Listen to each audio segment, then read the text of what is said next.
Boysies Fixed Account by Wadadli Benta. Boysie was a regular jack of all trades who was more often out of work than in. In order to save his family from hunger, he often trusted goods from Wayside Grocery Shop, the only shop in Dry River Village. The Wayside Grocery Shop was a wooden, old-fashioned grocery shop with a long counter that separated the goods from the customers. The shelves were neatly stacked. Hanging from a nail over the highest shelf was a clipboard crowded with bills and other valuable documents. On one far end of the counter was a large, heavy-looking scale for weighing goods like sugar and red herring. At the other end of the counter was a cage-like compartment from which adult stuff such as rum and cigarettes was sold.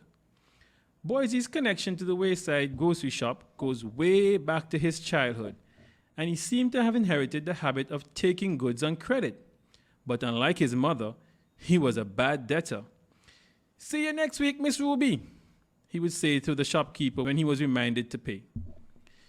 Miss Ruby, hands akimbo, would always reply, "Boysie, if it wasn't for your wife and children, I would let you starve."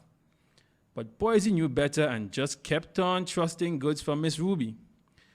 But Boysie would soon find out another side of Miss Ruby that he had never seen before. "Boysie, I hear you're working for big money now," Miss Ruby shouted out to him one Friday night while the regular guys were under the mango tree building and breaking up law. Boysie's voice had risen above the others because he felt he knew everything about income tax. Being the only shop in the village, in and around the Wayside Grocery Shop was always teeming with activity. The age-old lazy bench outside under the mango tree was where the villagers and passerby would sit and chat. And one of his frequent visitors was Boysie. "Man, no country can run without income tax," he told a group of men, the majority of whom just happened to be labor rights.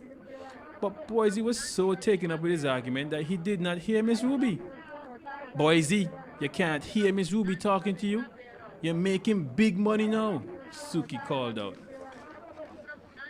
"Go in and pay your debt, man. And when you're finished, go and pay your income tax," mused Jackie.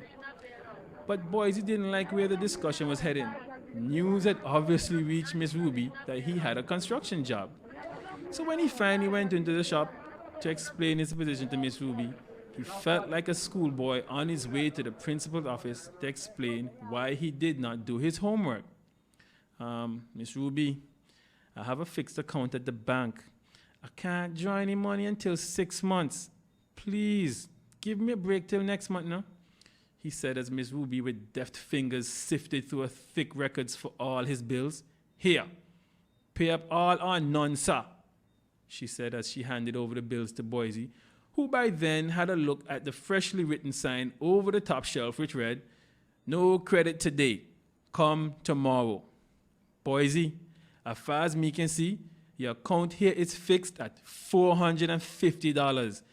It's not going to get any higher," she said as she dug her hands into the two large pockets of her dress and turned her back to him to serve Gwen, who had just come in to get her evening's appetizer at the adult section.